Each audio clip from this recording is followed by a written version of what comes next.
মাদারীপুরের মোস্তফাপুরের ফলের আড়তে কাক ডাকা ভোর থেকেই শুরু হয় বেচাকেনা।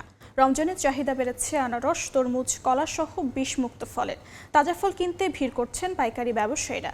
এই মুহূর্তে সেখানে আছেন রিপোর্টার সঞ্জয় কর্মকার অভিজিৎ। সরাসরি যাচ্ছি তার কাছে।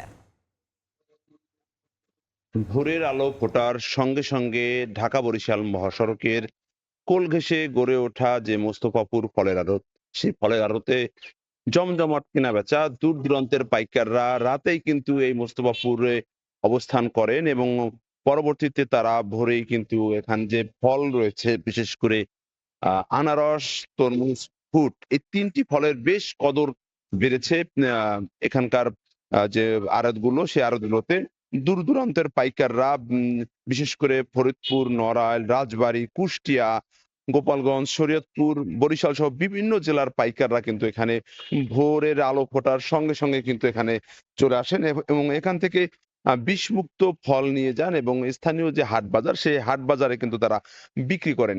আমরা কথা বলেছিলাম পাইকার এবং আড়তদার উভয়ের সাথে। তারা বলছেন যেহেতু রমজান মাস, এই রমজান মাসে এই মৌসুমী ফলের চাহিদা রয়েছে এবং পর্যাপ্ত ফলের সরবরাহ রয়েছে। দূর দূরান্ত থেকে কিন্তু এই এখানে ফল আসে এবং রাতভর ট্রাকে করে ফলগুলো নিয়ে আসা হয় এবং পরবর্তীতে ভোর থেকে এখানে কেনাবেচা শুরু হয়।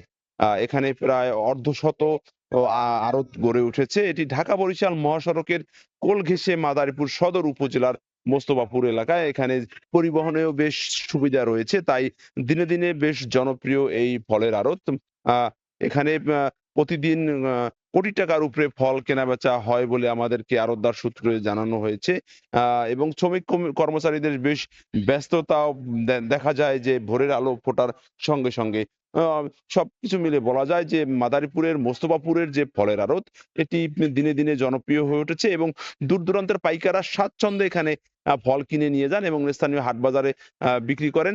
তাতে কোনো ধরনের তাদের ঝক্কি ঝামেলা পোহাতে হয় না। তো এই ছিল আমার কাছে কাকডাকা ভোরে যে ফলের পাইকারি কেনাবেচা হয়, সেখান থেকে সব শেষ। যুক্ত ছিলাম মাদারীপুরে।